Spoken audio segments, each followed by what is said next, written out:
नमस्कार साथियों, मैं रत्ना वोरा। मेरे YouTube channel advocate Ratna Vora में आप सभी का बहुत बहुत स्वागत है। साथियों, राजस्थान, छत्तीसगढ़ और मध्य प्रदेश ये 3 राज्यों को जीत जाने के बाद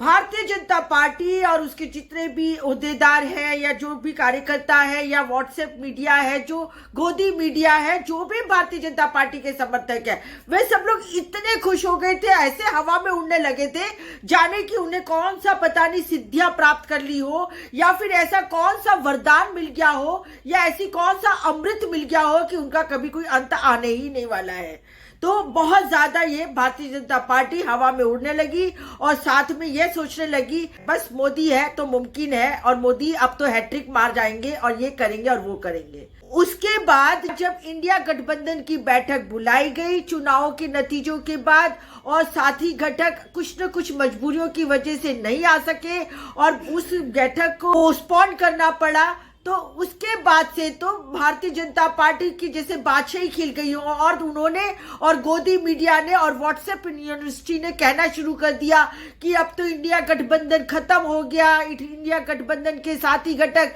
एक दूसरे के विरुद्ध में चले गए हैं, कांग्रेस का अब कोई नामो निशान बचेगा नहीं और कुछ भी करो चाहे इंडिया गठबंधन किसी भी हालत में 2024 के चुनाव लड़ने के लिए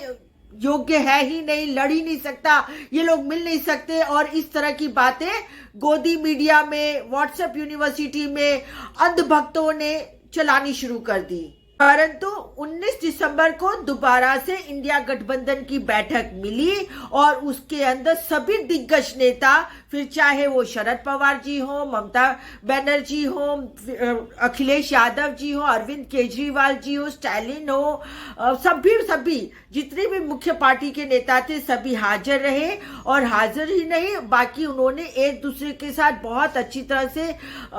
सहयोग दिया और कुछ ऐसे कॉमन बातों पे सबकी सहमति भी जाहिर की गई कि भी हम सब लोग मिलके एक साथ में यह 2024 के चुनाव लड़ने हैं और 2024 के चुनाव इसलिए लड़ने हैं क्योंकि लोकतंत्र को बचाना है, संविधान को बचाना है, नरेंद्र मोदी और उनकी टीम की जितनी भी ये तानाशाहियां चल रही हैं उनको खत्म करना है। इस पे सभी लोग एकजुट हो गए और साथ में एकजुट होने के साथ साथ उन्होंने कुछ बातें बहुत अच्छी तरह से इस मीटिंग में डिसाइड की, जैसे 31 दिसंबर तक सीट शेयरिंग का फॉर्मूला सामने आ जाएगा, अर्थात कौन से राज्य में किस पार्टी को कितनी बैठकें मिलेंगी यह तय करने का काम उस पार्टी की जो भी विपक्षी गठबंधन की जो मेन पार्टी है वो तय करेगी। जैसे कि अगर हम एक एग्जांपल लें तो वेस्ट बंगाल में यहाँ पर ममता बनर्जी तय करेंगी,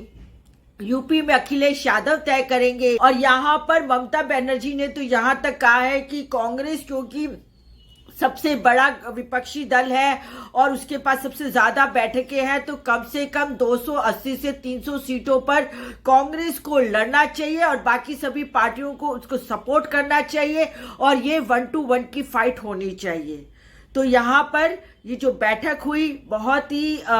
पॉजिटिव इस मीटिंग थी और इस मीटिंग में 31 दिसंबर तक सब तय हो जाएगा। उसके बाद दूसरा ये मुद्दा रखा गया कि जैसे ही सीट शेयरिंग का फॉर्मूला फाइनल हो जाए तो सभी के सभी विपक्षी गठबंधन के दल हैं वो मिलके पूरे देश में अलग अलग राज्यों में रैलियां करेंगे, मिलकर रैलियां करेंगे। फिर इसके बाद ये भी तय किया गया कि जो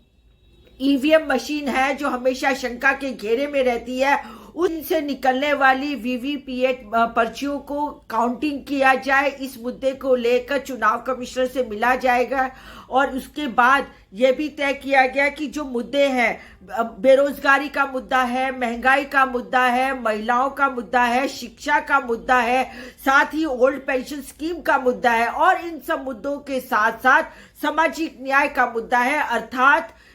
जातिगत जनगणना का मुद्दा। इन सब मुद्दों को लेकर सभी इंडिया गठबंधन के साथी घटक हैं पब्लिक के बीच में जाएंगे, रैलीज करेंगे, लोगों को इन सब मुद्दों के बारे में समझाएंगे। यह सब बातें इंडिया गठबंधन में तय हुई है और यह मीटिंग अपने आप में बहुत ही सक्सेसफुल मीटिंग मानी जा रही है और सभी साथी दल अपने अपने काम में लग चुके हैं। तो साथियों मैं समझती हूँ इंडिया गठबंधन अपनी एकता के साथ इसी तरह 2024 तक चलेगा, तो ये दिन दूर नहीं कि जब मोदी सरकार को शिकस्त देखनी पड़ेगी और इनका जो सपना है हैट्रिक करने का वो चूर चूर हो जाएगा और 2024 में इन्हें घर आना पड़ेगा, क्योंकि भारत देश एक लोकतंत्र देश है। भारत की जनता भी लोकतंत्र को हर हालत में बचाना चाहती है, चाहे ये जितना भी मंदिर मस्जिद कर ले, हिंदू मुस्लिम कर ले, परंतु कुछ होने वाला है नहीं, क्योंकि जो बेसिक मुद्दे हैं उन बेसिक मुद्दों पर भारतीय जनता पार्टी के पास कोई जवाब नहीं है। जब भारतीय जनता पार्टी 2014 में आई थी तो उसने कहा था कि 2 करोड़ लोगों को 1 साल में नौकरी देंगे। कहाँ है वो नौकरियां? जब भारतीय जनता पार्टी सरकार में आई थी तो उन्होंने कहा था कि काला धन वापिस आ जाएगा। कहाँ है काला धन वापिस आने का? उसके बाद भारतीय जनता पार्टी ने कहा था कि सबके खातों में 15-15 लाख रुपए आ जाएंगे, तो कहाँ है 15 लाख रुपए? और एक बहुत ही महत्व की बात है कि कभी यदि आप किसी को बहला फुसला के उससे कोई काम निकलवा लेते हो तो ये चीटिंग होती है, इसको फ्रॉड कहा जाता है। और भारतीय जनता पार्टी जो विश्व की सबसे बड़ी पार्टी है, उसने भारत देश की जनता के साथ बहुत बड़ा फ्रॉड किया है, क्योंकि उन्होंने मध्य प्रदेश और राजस्थान में 450 रुपए का गैस सिलेंडर देने का वादा किया था, और आज उन्हीं के राज्यसभा में मंत्री ये कहते हैं कि सरकार ने ऐसी कोई वादा नहीं किया, सरकार का ऐसा कोई इरादा नहीं है। तो कहने का मतलब भारतीय जनता पार्टी ने खुलेआम भारत की बहनों के साथ अन्याय किया है, धोखाधड़ी की है, चीटिंग की है, और इन्हीं सब मुद्दों के बीच में जनता के बीच में जाएगी। और यहाँ पर 2024 के परिणाम के बाद